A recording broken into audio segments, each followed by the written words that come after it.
ఇక్కడ ఓపెనింగ్ రోజున చెప్తున్నటువంటి మాట, ప్రభు ఎంత గొప్ప మందిరాన్ని మేము కట్టాము, ఇందులో వచ్చి నువ్వు నివాసం చేయి, నీ కోసం మేము కట్టాము ఎంత గొప్ప మందిరము, నీ మహిమ కోసం మేము కట్టాము, కాబట్టి ఇందులో నువ్వు నీ కోసం ప్రతిష్ఠిస్తున్నాము అని చెప్పలేదు.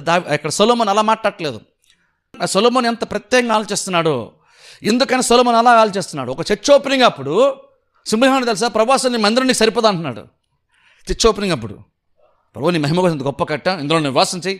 జనరల్ ఎలా కదా మాడతాం, మంచిగా చర్చ్ కట్టామనుకోండి, ఓపెనింగ్ కూడా బేసిక్ ప్రసంగాలు ఎలా ఉంటాయి, ఇంత అద్భుతంగా మందిరం కట్టా దేవుని మహిమ కోసం, ఎలాంటి బిల్డింగ్ మన దేశంలో ఎక్కడా లేదు, ఇంత గొప్పగా దేవుని మహిమ కోసం కట్టాం అని బిల్డింగ్ కోసం పొగుడుతూ ఉంటాం, బిల్డింగ్ హైలైట్ చేసుకుంటాం, బిల్డింగ్ కోసం గొప్పగా చెప్పుకుంటూ ఉంటాం మనం. మరి ప్రపంచంలో ఇప్పటికి కూడా ఎవరో కట్టలేంత గొప్ప మందిరాన్ని కట్టినటువంటి సొలొమోను మందిరం కోసం ఏం మాట్లాడట్లేదు. మందిరం కోసం అంత విలువైనటువంటి వస్తువులతో పదార్థాలతో కట్టినటువంటి సొలొమోను అసలు తీరా ఓపెన్ టైం వచ్చినప్పుడు దేవుని కొన్ని విషయాలు మాడుకుంటప్పుడు అసలు మందిరం కోసం మాట్లాడట్లేదు.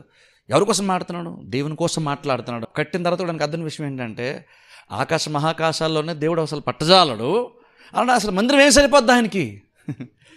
చూడండి అసలు ఎలా చర్చ్ ఓపెన్ రోజు చెప్తున్న మాట ఇది, చేస్తున్న ప్రార్థన ఇది.